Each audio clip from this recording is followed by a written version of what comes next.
Hello दोस्तों, कैसे हैं आप सब। तो आज मैं आपके लिए एक बहुत ही मज़ेदार खुद को सफल बनाने वाली कहानी लेकर आया हूँ। इसे पढ़ने के बाद आपको खुद पर विश्वास और अपनी आंतरिक शक्तियों को पहचाने की समझ आ जाएगी। और अगर आपको कहानी अच्छी लगे तो वीडियो को लाइक करके चैनल को सब्सक्राइब ज़रूर से कर लेना।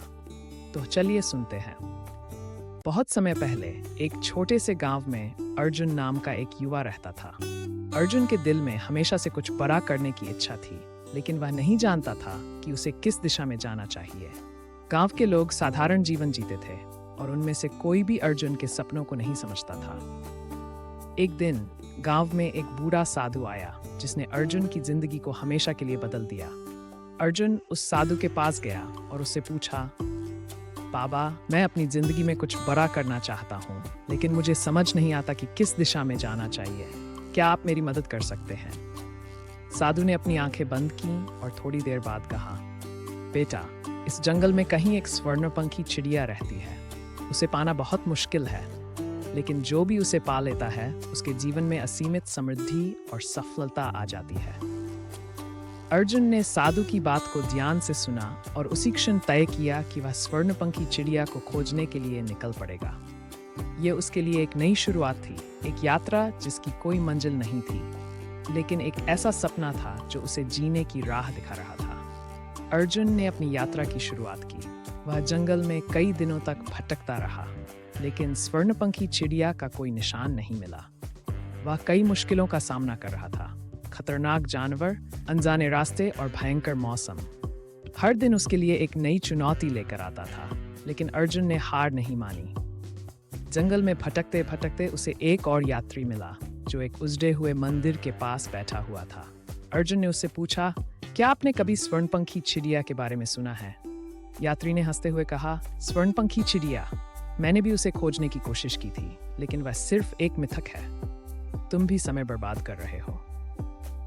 ये सुनकर अर्जुन का मन थोड़ा डगमगाया, लेकिन उसने खुद को संभालते हुए कहा, हो सकता है कि ये एक मिथक हो, लेकिन मैं तब तक हार नहीं मानूंगा जब तक मैं खुद ये नहीं देख लेता। अर्जुन की यात्रा अब एक शारीरिक से ज्यादा मानसिक संघर्ष बन चुकी थी। उसने महसूस किया कि स्वर्णपंखी चिड़िया की खोज में असली चुनौती बाहरी दुनिया में नहीं, बल्कि उसके अपने अंदर थी। उसे अपने डर, संदेह और निराशा का सामना करना था। एक दिन वह जंगल के बीचों बीच एक शांत झील के किनारे पहुंचा। झील के पानी में उसे अपनी परछाई दिखाई दी और उसी पल उसे एहसास हुआ कि असली स्वर्णपंखी चिड़िया उसके अंदर ही थी, उसके सपनों, उसके विश्वास और उसकी ताकत में। अर्जुन ने झील के किनारे बैठकर ध्यान लगाया। उसने अपने अंदर की शक्तियों को पहचाना और समझा कि उसे सफलता के लिए बाहर कुछ खोजने की जरूरत नहीं है। उसकी सबसे बड़ी ताकत उसके भीतर ही छुपी हुई थी। अर्जुन ने झील के किनारे बैठकर खुद से एक वादा किया कि वह अपने सपनों को पूरा करेगा, चाहे उसके सामने कितनी भी बाधाएं क्यों न आए। जैसे ही उसने ये संकल्प लिया, अचानक हवा में एक हलचल सी हुई और उसने देखा कि आकाश में एक सुंदर स्वर्णपंखी चिड़िया उड़ रही है।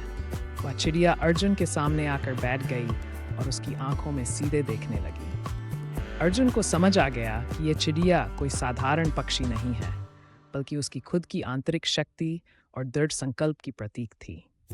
अर्जुन ने चिड़िया से कहा, मैं जानता हूं कि तुम मुझे बाहर नहीं, बल्कि मेरे भीतर ही मिल सकती थी।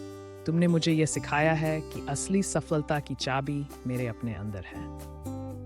अर्जुन अब एक बदला हुआ व्यक्ति था। वह जंगल से वापस गांव लौटा, लेकिन अब वह सिर्फ एक साधारण युवक नहीं था। वह एक ऐसा व्यक्ति था जिसने अपने भीतर की शक्ति को पहचान लिया था। गांव में लौटकर अर्जुन ने अपने ज्ञान और आत्मविश्वास का इस्तेमाल किया और खेती से लेकर छोटे व्यवसाय तक कई क्षेत्रों में सफलता पाई। उसकी मेहनत और दृढ़ संकल्प ने उसे गांव का सबसे सफल व्यक्ति बना दिया। गांव के लोग जो कभी उसके सपनों का मजाक उड़ाते थे, अब उसकी प्रशंसा करने लगे।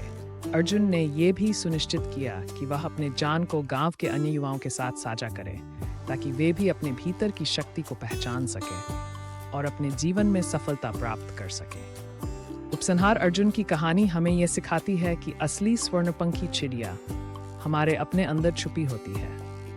हमारे सपने, हमारा विश्वास और हमारा संकल्प ही हमें जीवन में सफल बनाते हैं। अगर हम खुद पर विश्वास करें, और अपनी आंतरिक शक्तियों को पहचानें तो कोई भी बाधा हमें रोक नहीं सकती।